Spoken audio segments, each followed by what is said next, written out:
Om.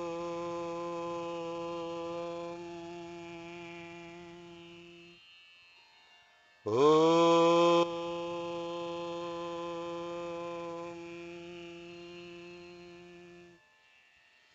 Om.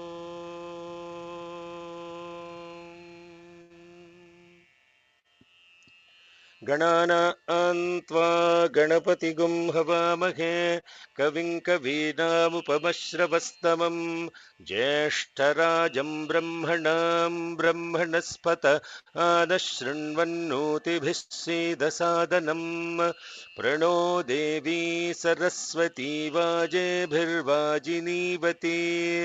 धीनामवित्रयवतु गणेशाय नमः सरस्वत्यै नमः श्रीगुरुभ्यो नमः हरिः ॐ हृदाकाशे सदा भान्तं शान्तमानन्दरूपिणं ज्ञानभानुमहं वन्दे सद्गुरुं सत्यसायिनम् ॐ श्रीगुरवे श्रीसत्यसायिनाथ श्रीपादुकां पूजयामि नमः ॐ श्रीपरमगुरवे श्रीशिरडिसायिनाथ श्रीपादुकां पूजयामि नमः ॐ श्री परमेष्ठिगुरवे श्रीदत्तात्रेयस्वामि श्रीपादुकां पूजयामि नमः सद्गुरुचरणारविन्दाभ्यां नमः हरिः ॐ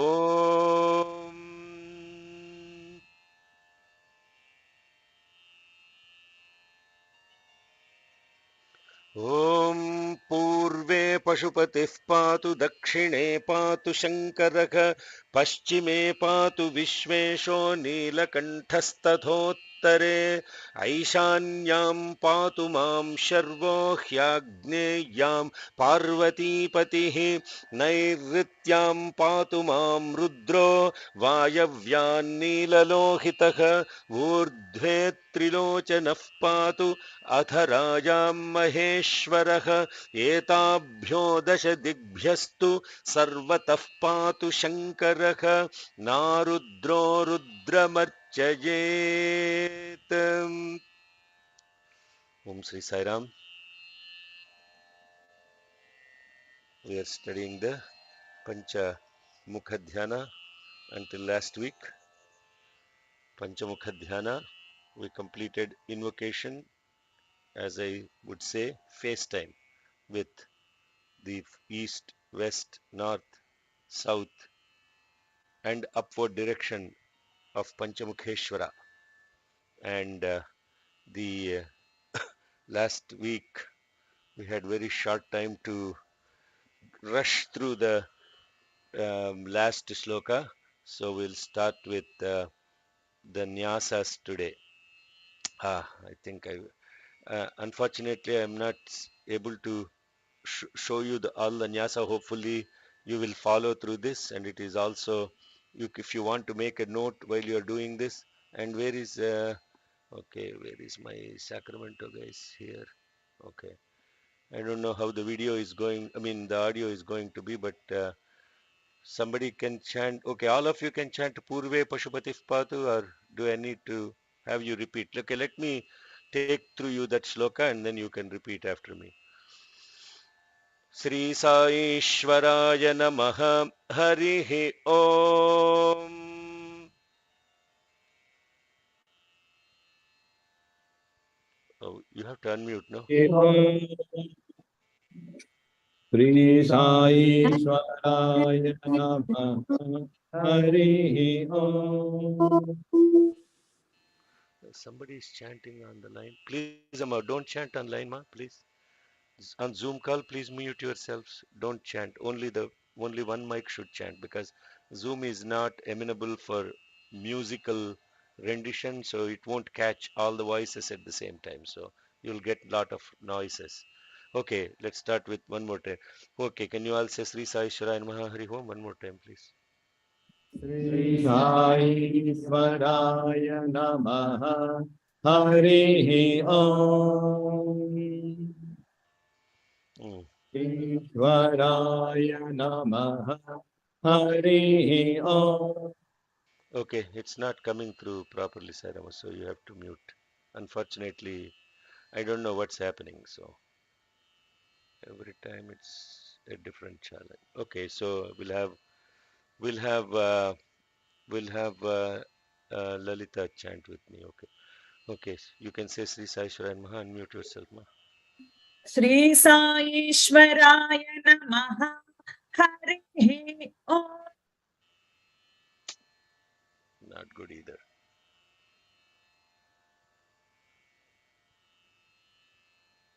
Huh. Why does this not happen for Devi Matyam class? Okay.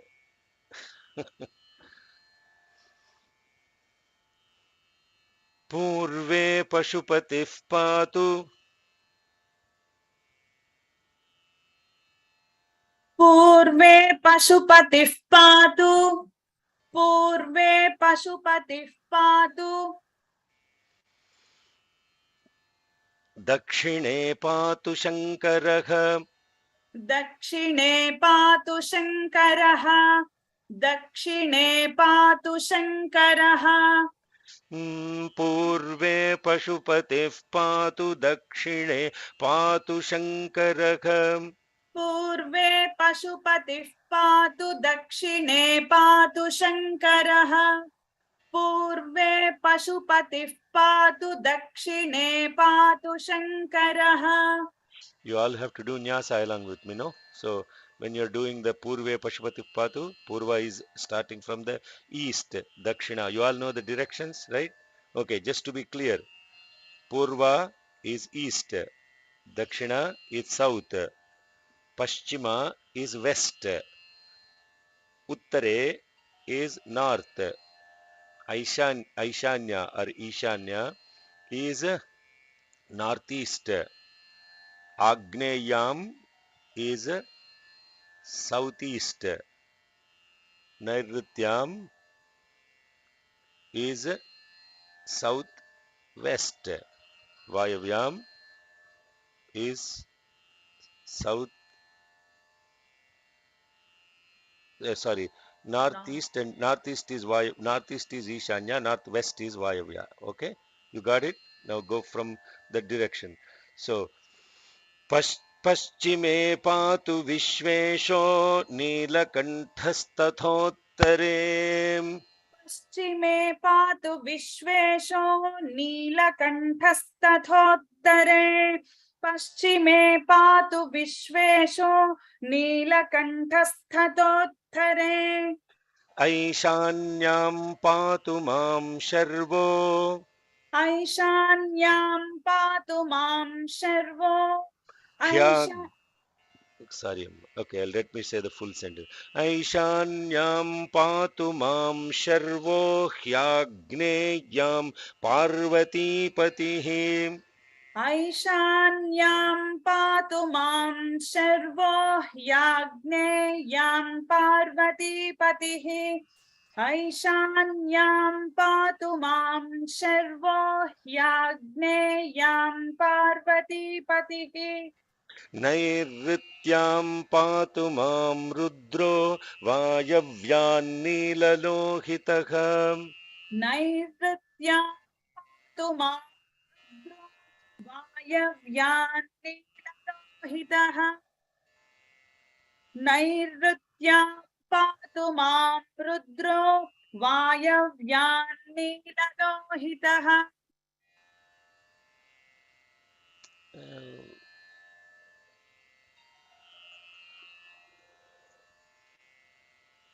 Yet urdhve trilochanah patu adharayam maheshwaraha.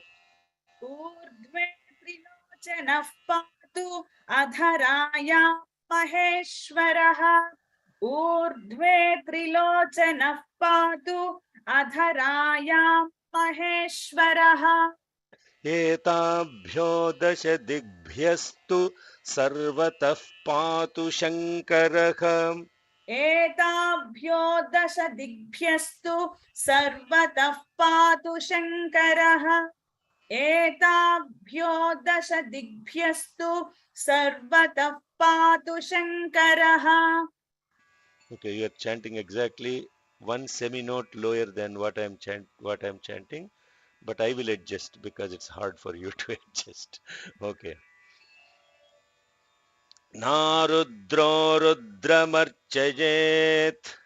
Narudro Jaye, Narudro Jaye. Amma, Sairam, I think it's not.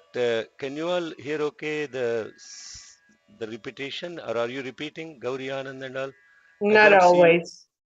Not always. It's coming in and out. Yeah, I don't know Yes. why. In and Yeah. out. Yeah. Okay.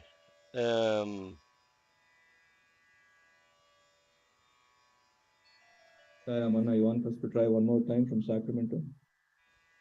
Okay. How does that? Have you done something different, or are you just praying? Huh? Okay. We're trying to understand the problem. Is it What happened to our technical help? He is not there. Sridhar is not there? Okay. Let's try one mic at least. Okay, maybe can we try only one mic from here, not all of them?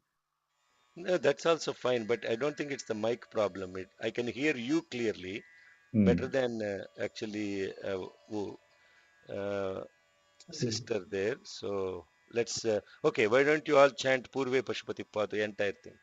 Purve. पूर्वे पशुपतिः पातु दक्षिणे पातु शङ्करः पश्चिमे पातु विश्वेशो नीलकण्ठस्तथोत्तरे ऐशान्यां पातु मां शर्वो आग्नेयां पार्वतीपतिः नैऋत्यां पातु मां रुद्रो वायव्यां नीललोहितः ऊर्ध्वे त्रिलोचनः पातु अधरायां महेश्वरः एताभ्यो दश दिग्भ्यस्तु सर्वतः पातु शङ्करः रुद्रो रुद्रमर्चये. Okay, we'll go with that for today. न्यासपूर्वकं japahomārcanābhiṣeka करिष्यमाणः न्यासपूर्वकं japahomārcanābhiṣeka करिष्यमाणः न्यासपूर्वकं japahomārcanābhiṣeka करिष्यमाणः. Now, Rudro Rudramarchayet. Without becoming a Rudra, one cannot worship the Rudra. And in order to be that Rudra, now I am going to undertake japa, this nyāsapūrvakañ, all this nyāsa, that makes me eligible to do Rudra japa, Rudra homa, Rudra archana, Rudra abhisheka. Japa. What is japa? Japa means you are chanting the mantra, and when you are chanting the mantra, the lips are moving and the sound is produced so much that the mantra is heard only by the chanter and not by everybody around. That is japa. Then you all know what is abhisheka, the homa. Then you know which is offering with the swaha mantras. Then there is the homa, archana, abhisheka. All these things, before I undertake those things, I am undertaking this nyasa so that I myself become the Rudra. Now this lot of people say vyakhyāsyamaḥ. Vyakhyāsyamaḥ is used only when the teacher is explaining to the students. Vyakhyāsyamaḥ. I am going to elaborate what I am going to teach you. Kariṣyamāṇaḥ means I am going to do it. So the in this particular, because we are going to do it, it is not Vyakhya, it is Kariṣyamāṇaḥ. What is this nyasa that we are going to learn? There are 5 parts of nyasa that are done after invoking the Panchanga Rudra, and after invoking the Panchamukha. What's going on? Side conversation there. Everybody is good, no? Yes, Sairam. Stay focused. So the anything I can help with? Era. Okay, good. All right. So this 5 parts of the Nyasa is a phenomenal spiritual practice that is absolutely spectacular, just like the Ekadasha Nyasa that we do for Devi before Saptashati Parayanam. How we do the Ekadasha Nyasa. Here, most of this Nyasa that we do in Mahānyāsam, it starts with Anga Nyasa, which is about in each every limb that starts from Shikha, from the back all the way to the toes. We will invoke the Śri Rudra at all these places with various different mantras, most of them primarily from Śri Rudram, and there are several that are used in the context of appropriateness of the Nyasa that is done and the mantra associated with that Nyasa. And the next part is called Daśa Anga Nyasa, using the Rudra daśākshari mantra. We all know what is Panchakshari mantra. Panchakshari mantra is Namah Shivaya. Namah Shivaya. Not Om Namah Shivaya. Om Namah Shivaya is Shadakshari. Or Hrim Namah Shivaya is Shadakshari, means 6 letters. Daśākshari mantra. You know what is Daśākshari mantra? We all chant, but we don't know that it is a mantra, right? That's okay. Ignorance is bliss. So, what it is Om Namo Bhagavate Rudraya. That is Rudra Daśākshari mantra. 10 letters are in that mantra. Om Namo Bhagavate Rudraya Daśākshari. 10 syllables associated with that mantra. Using that, we will do invocation at 10 different angas. Then there is from the pada, the feet, all the way to the Mūrdhni, which is here the above the forehead. We will do Nyāsa and Hamsa Gāyatri invocation. We will also do Samputī means invocation of all the different deities that are existing in different directions, like Indra on the east, Agne on the southeast. This is a most elaborate but very beautiful and integrated, complete Nyasa that has been put together by none other than Ravana himself, Daśānga, we should call him. When we use him with good word, we should call him Daśānga. When we actually think of his bad qualities, he is Ravana. Okay.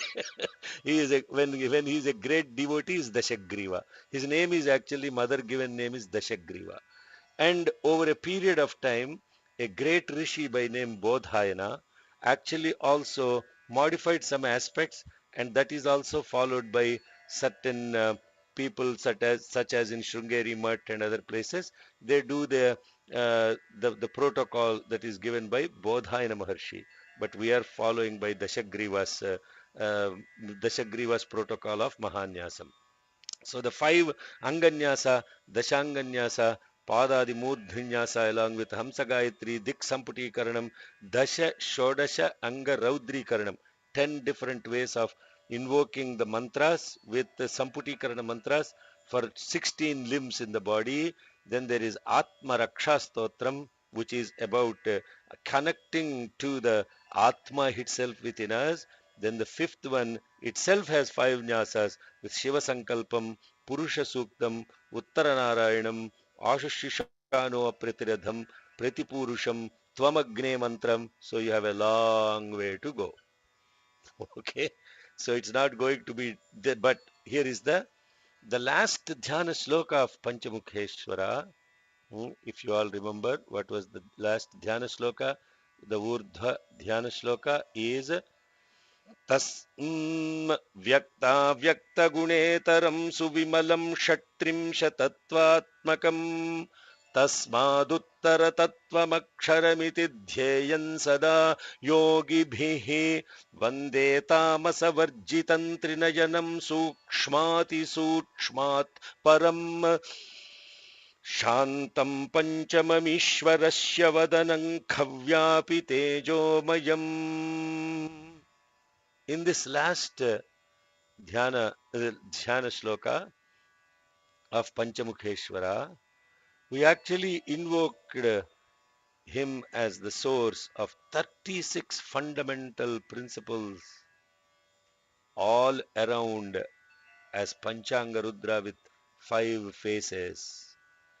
In the first nyasa, we are connecting to those 36 principles. This is what nyasa that we are going to learn now, which is called Anga nyasa. In this Anga nyasa, we will now connect and place all those 36 principles at different locations of the body associated with the mantras mostly of Śri Rudram.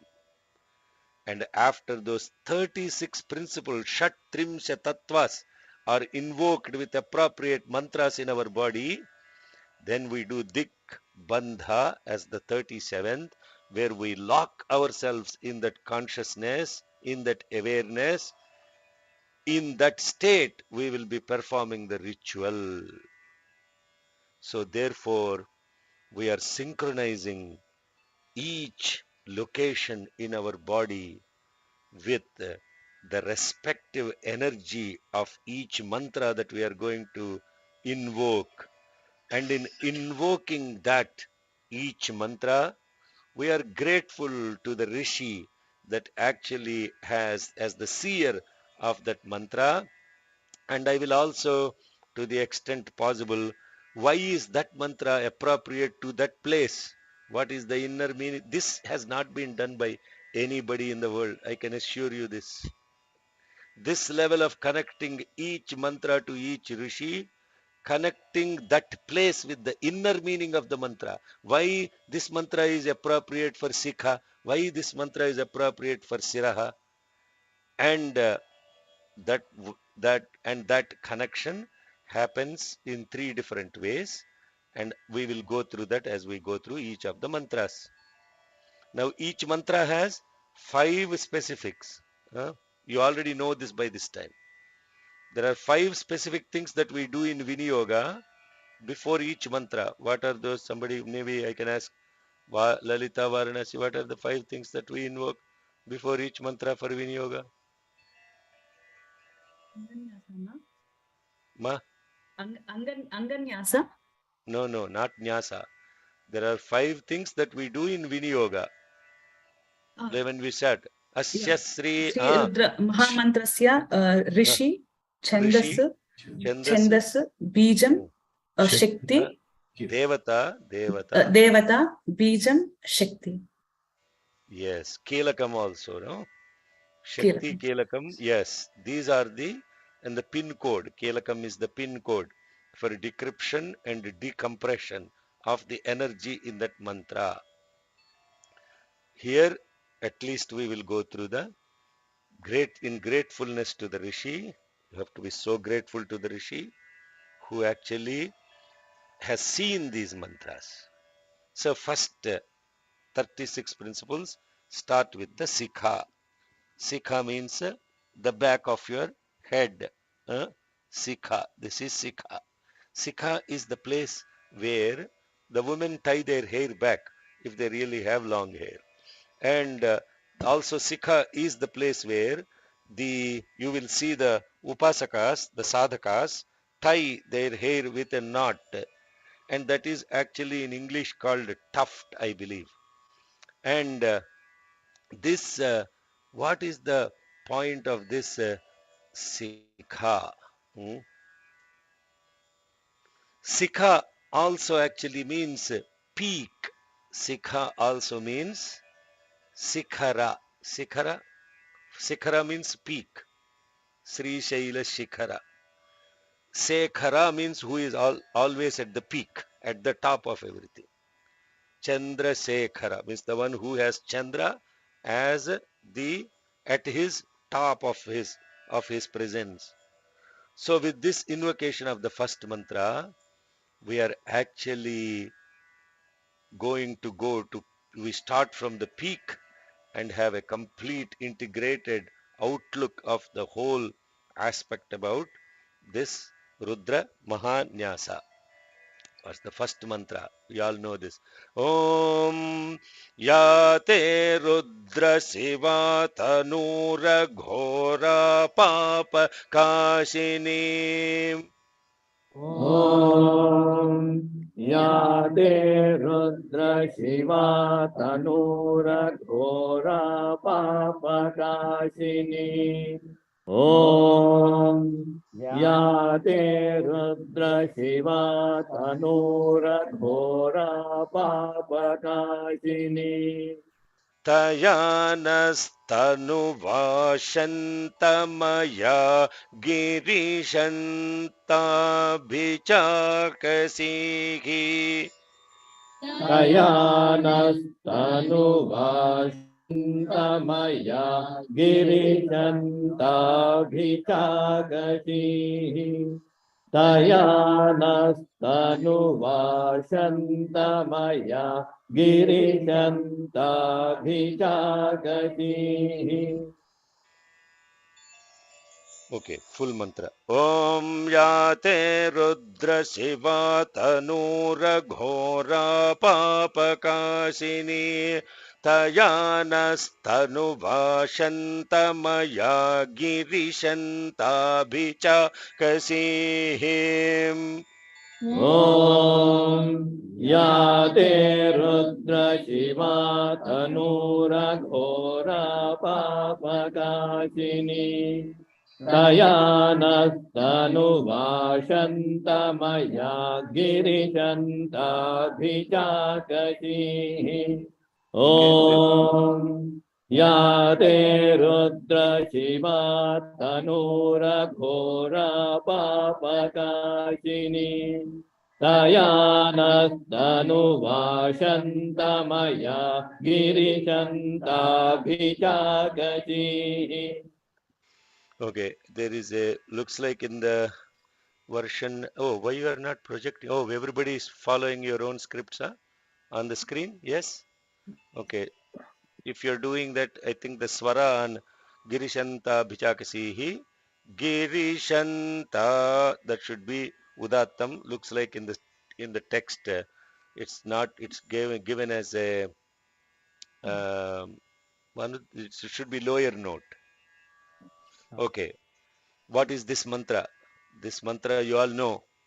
It's also important first you learn Rudram properly before you know Mahānyāsam. Mahānyāsam can only be chanted after thoroughly knowing the Śri Rudram. But it's okay. Because we don't need to spend too much time explaining these mantras. We have done Rudra Jnana Yajna for 53 weeks, where I explained every mantra word by word. This mantra is in Namakam.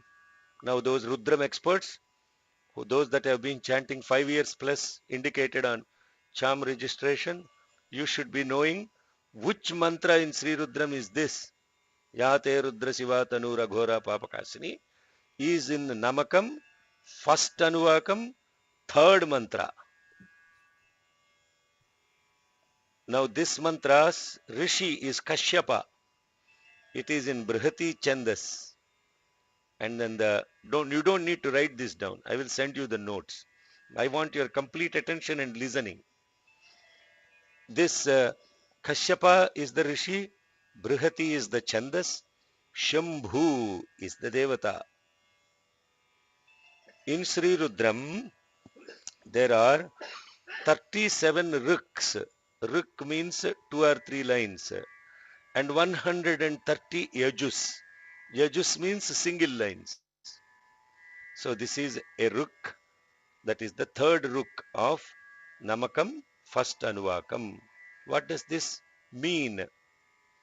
So in this mantra, what we are connecting to is the literal meaning of this mantra is Ya Te Rudra Siva tanuh aghoraha apapakasini tayanaha tanuva shantamaya girishanta abhichakasihi.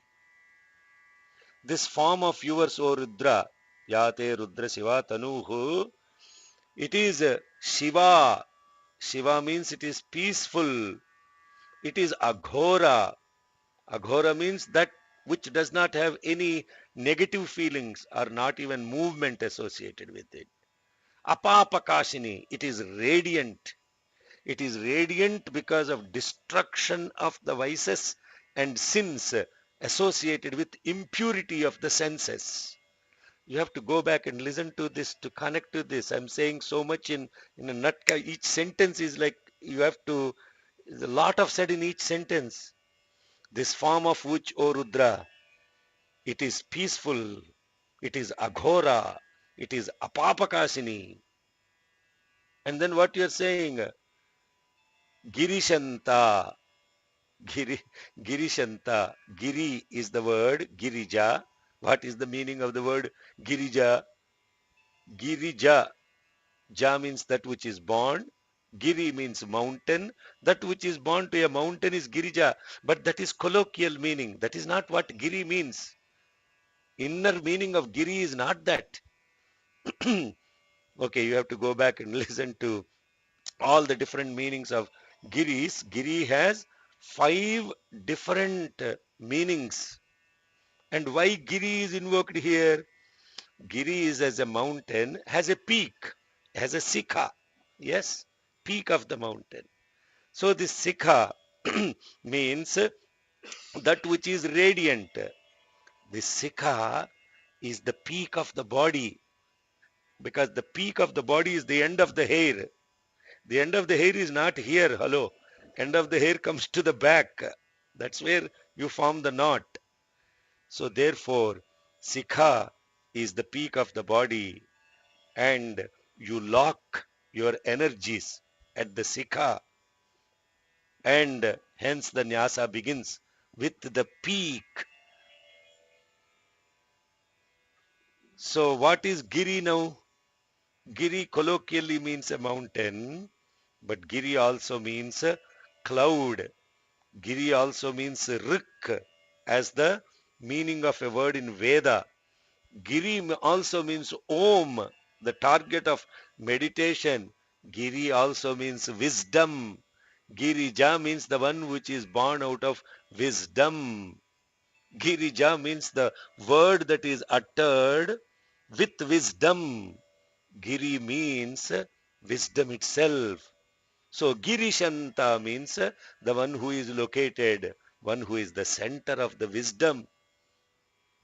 Abhichakasihi yam yate Rudra Shiva tanuh aghora apapakasini tayanaha tanuva shantamaya. Shantamaya. Shanta means peacefulness. Shantamaya. Supreme. Sham also means pleasure. Shamchame, Shanchame, Mayaschame. Shanchame means happiness from a material point of view. One which gives happiness from a objective material point of view. Mayaschame means that which pleasure which is spiritually related, supreme than even happiness. It is bliss. Maya is bliss. Sham is happiness. And this intensified radiance, Girishanta Abhichakasihi. I am now radiating all this wisdom from the peak of the mountain so that it is spreading all over the universe from the peak of my body. So the mantra is connected to the location by what? By its inner meaning associated with Sikha, which is Abhichakasihi, related to the mountain. Is that too much? Am I hurting you all?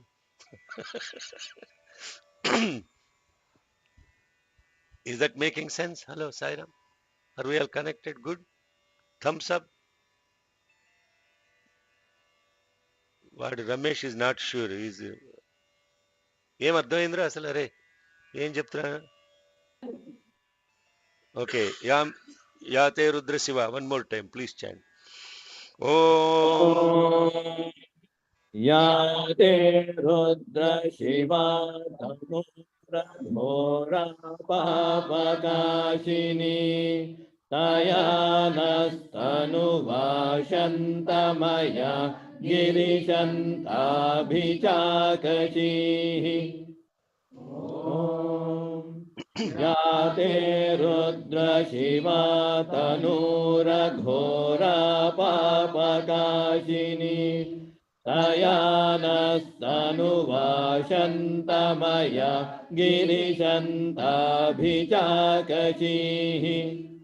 शिखायै नमः शिखायै नमः शिखायै नमः. Then we go to Siras. Om Asmin Mahatyarnave Entarikshe Bhava Adhi. Okay, now I have to split it.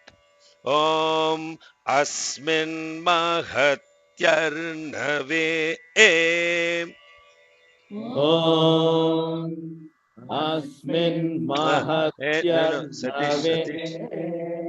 No. Sairam. Asmin A is down.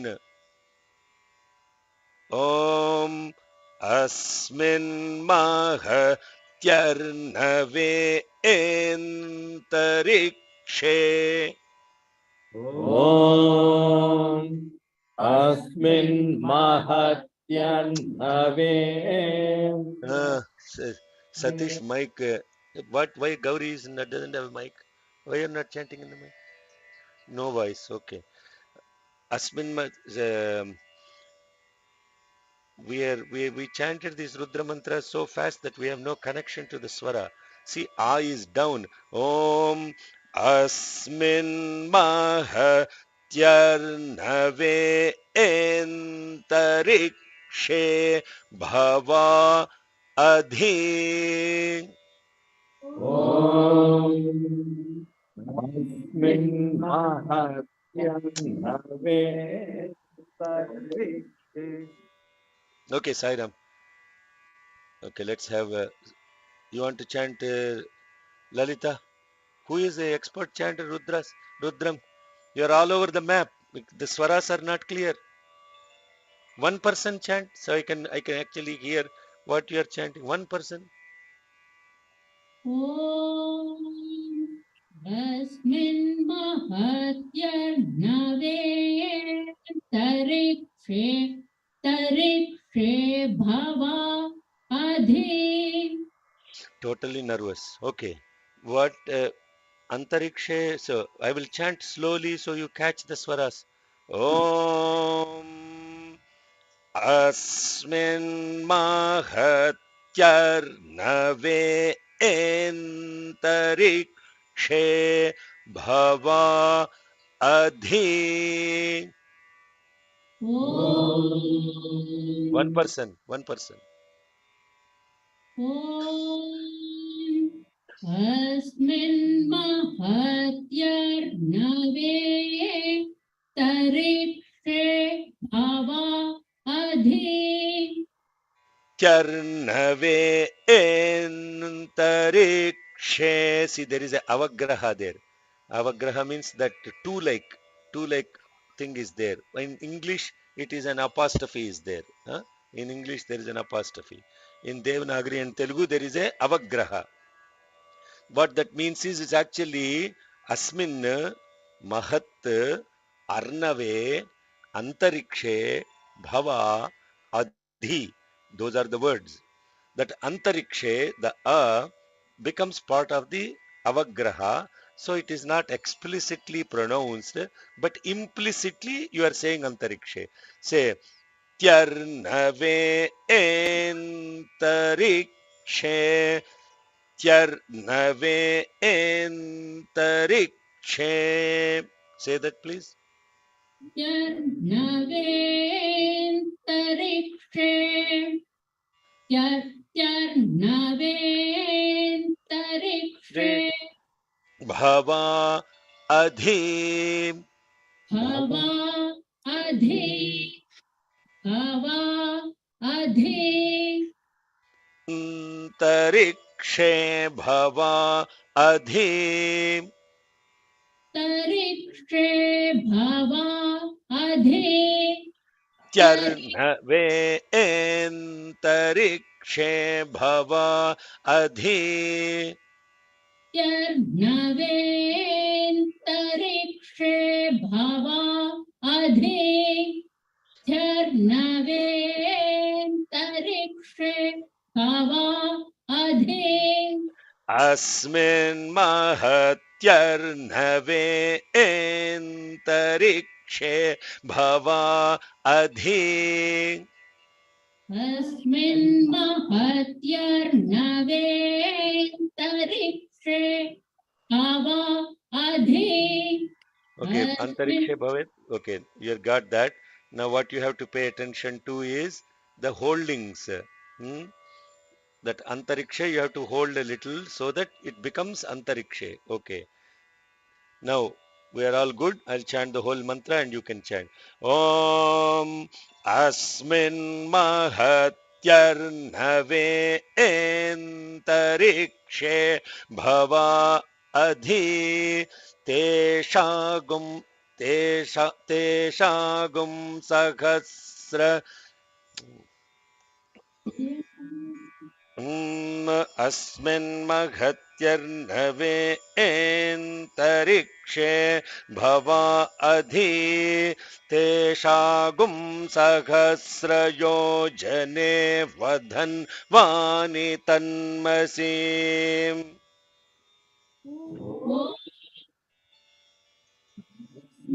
Mahatyarnave Tarikshe Bhava Adhi Teshagum Sahasra Yojane Vadhanvani Tanvasi. तेषागुं that maybe the swara should be on gu, not on sha. Teshagum sahasrayojane vadhan vani tanmasi. Teshagum Sahasra Yojane Vadhanvani Tanvasi. Teshagum Sahasra Yojane Vadhanvani No, Sairam, Tanvasi. Sairam, Sairam. I don't know whether it is your mics or everybody is chanting differently. I am not hearing the exact swaras. Okay, we have to fix this for the next 2 weeks. How am I going to fix this? Okay. Um, the mantra that you are chanting, everybody is chanting different swaras. I can hear that in the room. I can actually hear that, whether you believe it or not. I don't want to mention names. So what is happening is we are all synchronously not connecting to the same swaras because we all learned these mantras just not by practicing with the swaras in front of them. Then what happens if you don't practice with the swara? It's like music. You have to practice. If you have to be perfect in music, you have to take your music sheet and follow the music with the music sheet. Then only you will chant the exact swaras. Otherwise, you will sing by hearsay. You are saying pa, so you are saying pa, but you are saying ma. You are saying ga, but you are saying, you are thinking you are saying ga. You are saying ga, but you are saying re. That's what is happening right now.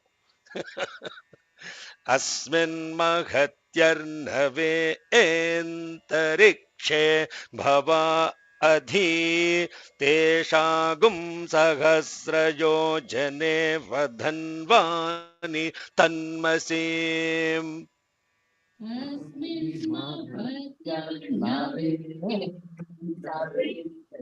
Bhava we can't hear all of you. Sairama. Okay, Lalita, can you please chant ma because I'm not hearing sound properly. Yes, please. Om अस्मिन् महत्यर्णवे क्षे भवा अधि तेषागुं सहस्रयोजने वधन्वानि तन्मसि. Okay, can you check your input volume? If your input volume is too loud in Zoom, then it causes that click. Okay, who is the Rudram expert I have on the class today? Who wants to try chanting this mantra properly? I'll pick your name if you don't raise your hand. You can put your Asmin Mahatyarnave. Huh?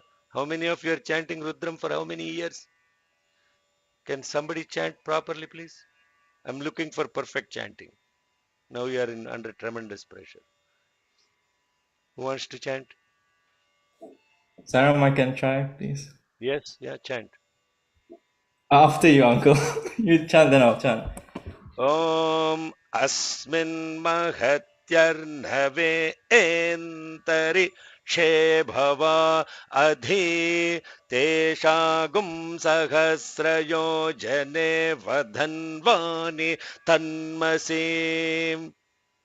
Asmin mahatyarnave entarikshe bhava adhi teshagum sahasrayo jane vadhanvani tanmasi. Close. 85%. You are still not confident. You are becoming conscious of the swara. So that Teshagum, that gum has to be higher. Teshagum sahasrayo jane vadhan vani tanmasi. Teshagum sahasrayo jane vadhanvani tanmasi. Teshagum sahasrayo jane vadhanvani tanmasi. Okay, good. I found my chanter now. Okay. Asmin. What are the words? Anybody else wants to try? Yeah. I can try. Who is that? Okay. Cecilia. Okay. Om. No. Too low. Too low. This is too low. Nyuna. Nyuna means Veda mantras cannot be chanted in too low tone. They have to be chanted in medium tone, like what the scale that I'm chanting. Okay. Okay. Who is the next one? Who wants to chant this mantra? Please. I can try now. I can try now. I can try. Who is this? I. Shakti from Phoenix. Okay. Ashmin mahatyarnave entarikshe bhava ati teshagum sahasrayo jane vadanvani tanmasi. Okay. That's reasonable because you changed this.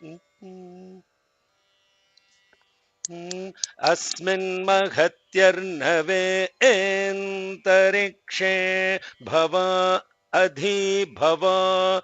That is dirgham because there is a vowel that's coming adhi. There is a dash line. The dash line in the thing is virama. Virama means pause. Bhava adhi teshagum sahasrayo jane vadhanvani tanmasi. That is the scale you are chanting. Swara still have to in proper place, have to be there. Okay. Now I think I am 10 minutes. Am I finished with the class already? Already done?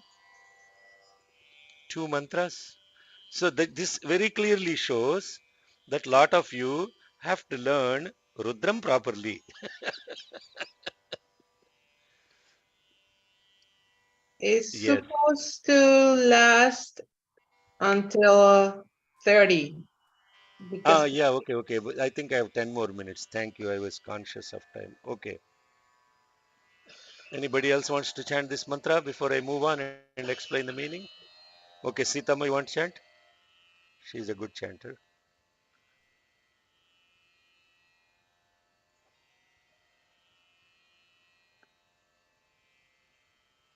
Can't hear you, Ma. Are you chanting? sorry, I will try. ॐ अस्मिन् महत्यर्णवेऽन्तरिक्षे भवा अधि तेषागं सहस्रयोजने वधन्वानि तन्मसि. Okay, this mantra is very intricate. Swaras are there because that arnave. Okay, let me see one more time. Om asmin mahatyarnave entarikshe bhava adhi. When you are practicing Rudram, this speed you have to practice. With this speed, and ensure that you are chanting every swara in its place. Asmin mahatyarnave entarikshe bhava adhi teshagum sahasrayojane vadhanvani tanmasi. Sirase namaha. Okay, Sham, you can chant after. Sirase namaha. Shirase namaha. Shirase namaha. So this mantra is invoking in Shiras. Shiras is here, the top of the head. This mantra, Asmin Mahacharnave Antarikshe Bhavadhi. What anuvakam of namakam it comes? 11th. What mantra is this? The 11th Anuvakam. 11th anuvakam. Which ruk is this? Number. The second one. Second, yes. 11th anuvakam. Second ruk is this mantra. Asmin, let us look at the words now. Knowing the words in the mantra is as important. First shabda, then ardha. Asmin mahati arnave antarikshe bhava adhi ta esham because of the gum rule that Cecilia has been using. Ta esham in Sanskritam, when in the Vedic mantra becomes gum will introduce because the anuswara, which is in esham, the anuswara, when it is followed by sa, sha, sha, those kind of the last consonants in the alphabet, the gum is introduced in order to get the perfect timing of the mantra. Tesham sahasrayojane will not give the matras. So therefore, to give the matras, gum is introduced. Teshagum sahasrayojane ta esham sahasrayojane avadhanvani sahasrayojane avadhanvani tanmasi. Asmin, in this infinite mahat arnava oceans and antariksha, the atmosphere, that are born above bhava adhi, we keep them ta esham 1,000 leagues, sahasrayojane, yojana means 5 miles, sahasrayojana means 5,000 miles away, as unstringed ava tanmasi dhanvani, bows of those myriad forms of Rudras. Again, as I said, I will not go into the deeper meanings of this. You have to go back and listen to Rudra Jnana Yajna. All of this is explained in very, very deep level of spiritual connection. Why is this mantra connected to, how is this mantra connected to the nyasa? Why we are chanting this mantra for Siras? Because the head of the universe is Mahat Antariksha. In this, the infinity aspect above the earth, bhava adhi, is invoked. The sky and the ocean are symbolic of this infinity.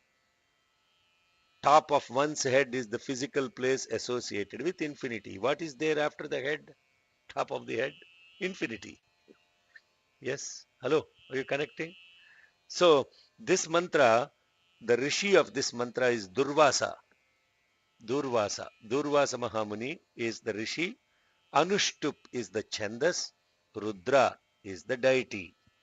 Okay. Sirase Namaha. Let's chant this mantra one more time. Okay, Shyam. Om. Om.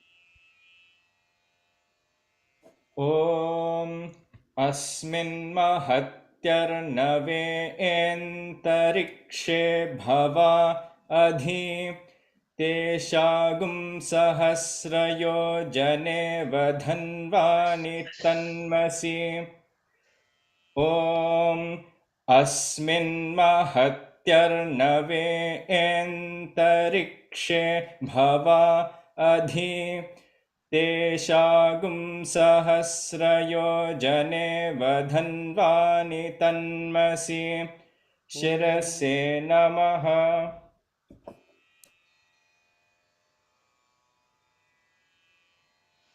Now, going to the next nyasa, which is about lalata. Lalata is the forehead. Sahasrani, sahasrasho, e Rudra, adhi bhumyam, teshagum sahasrayojane, vadhanvani tanmasi. Avadhanvani tanmasi. So it is a sahasrayojaneva, sahasrayojane, sahasrayojana avadhanvani tanmasi. Sahasrani sahasrasho, ye Rudra, adhi bhumyam. Sahasrani. In this mantra, what anuvakam is this mantra? Sahasrani sahasrasho, ye Rudra, adhi bhumyam. Which anuvakam is this? 11th. 11th. What mantra? What is the in the 11th anuvakam? What is the number of the ruk? The first ruk. Yes. And for this mantra also, Durvasa is the rishi, Anushtup Chandas, and Rudra is the deity. Sahasrani, Sahasrashaha, ye Rudrah, adhi bhumyam, tesham, sahasrayojane, ava dhanvani tanmasi. So this is, we keep unstringed sahasrayojane, that same thing, repetition of that. 5,000 miles away, the bows of these myriad forms of Rudras, Sahasrashaha, Sahasrani, in countless number of manifestations of Rudra, who range within and above this earth. So the mantra is connected by its inner meaning. The inner meaning is, atmosphere is the intermediate space between the earth and above, Antariksha. Forehead is the intermediate between the body and what is above. Therefore, the connection to the lalata. Sahasrani sahasrasho e Rudra adhibhumya teshagum sahasrayo jane vadhanvani tanmasi. सहस्राणि सहस्रशो ये रुद्रा अधिभूम्या आम् तेषागुं सहस्रयोजने वधन्वानि तन्मसि. Okay, get your scale properly. Don't feel nervous. Chant comfortably. The Rudra, a Rudra, you have to give longer vowel and pause, virama. Because adhibhumyam, a is the vowel, right? So that is the reason why you have to give a longer holding. Om sahasrani sahasrasho e Rudra adhibhumya teshagum sahasrayo jane vadhanvani tanmasi. सहस्राणि सहस्रशो ये रुद्रा अधिभूम्याम् तेषागुं सहस्रयोजने वधन्वानि तन्मसि सहस्राणि सहस्रशो ये रुद्रा अधिभूम्याम् तेषागुं सहस्रयोजने वधन्वानि तन्मसि ललाटाय नमः. ललाटाय नमः. ललाटाय नमः. Okay. Now, you forgot one thing in this in repetition. What did you forget? You skipped one. Om you skipped. Om. You cannot skip Om. You see, each ruk or yajus, if it is used independent of the patha, then you have to use Om, because Om is the signature. That is very important to invoke the mantra with the Om as the prefix.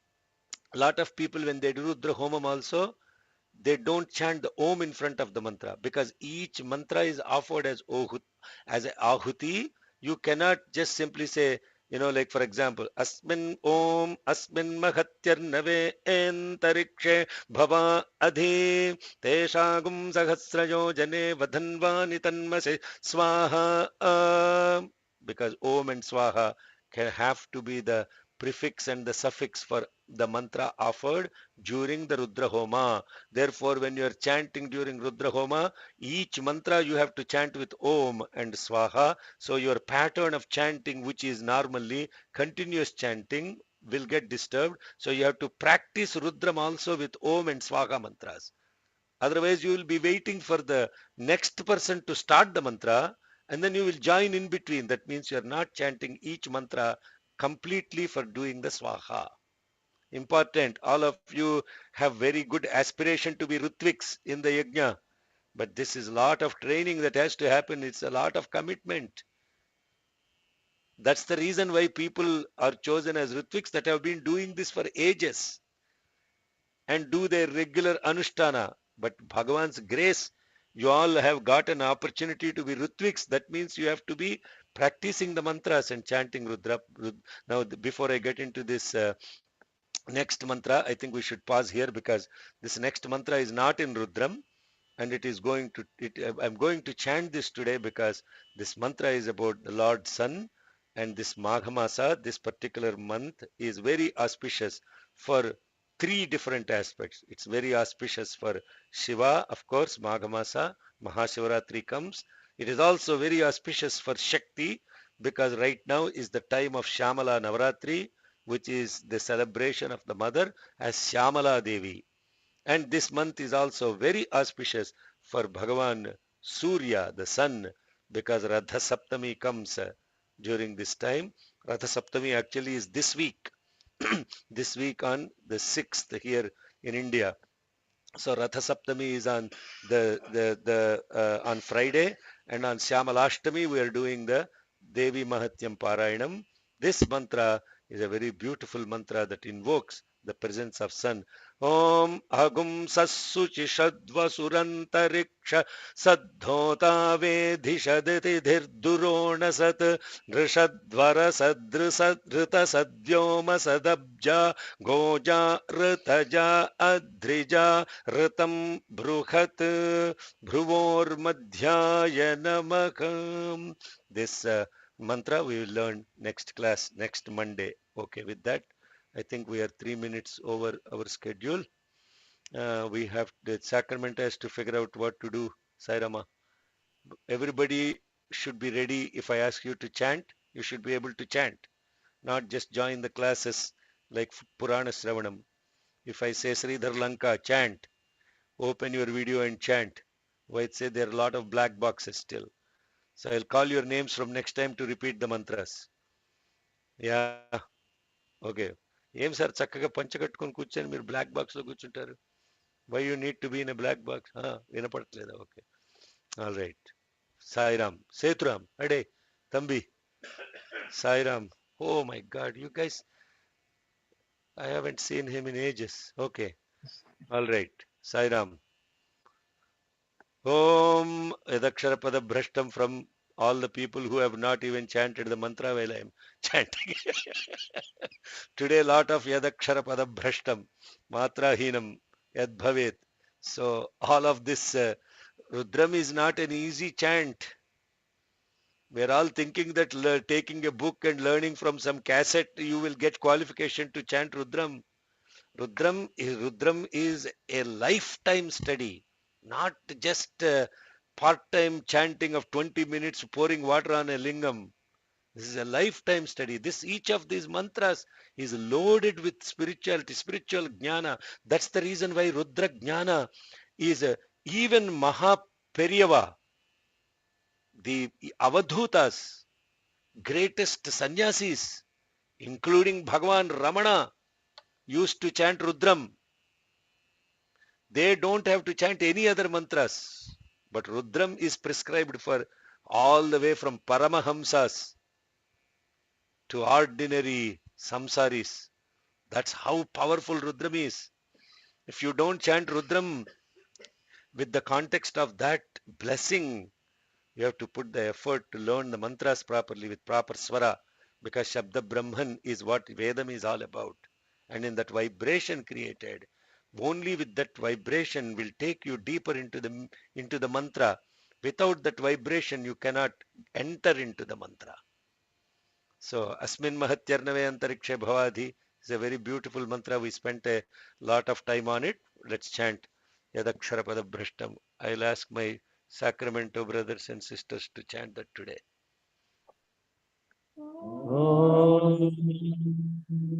Yadaksharapadabhrashtam matrahinam tu yad bhavet tatsarvam shamyatam deva Nārāyana namostute visarga bindu matrani pada padaksharani ca nyonani chatiriktāni kshamasvata Ishvara aparāda sahasrāni kriyante harnisham maya dasoyamiti mam matva kshamasvata Ishvara anyatha sharanam nasti tvameva sharanam mama tasmat karunya bhavena raksha rakshasa Ishvara Hari Om Daśa Śri Śiśāno'pratiratham. Swastif Prajabhya paripalayantam nyāyena margena mahim mahishaः gobrahmyanebhya shubhamastu nityam samasta lokaः Sukhino bhavantu samasta lokaः Sukhino bhavantu samasta lokaः Sukhino bhavantu. Om Shanti Shanti Shanti. Jai Bolo Bhagwan Sri Satya Sai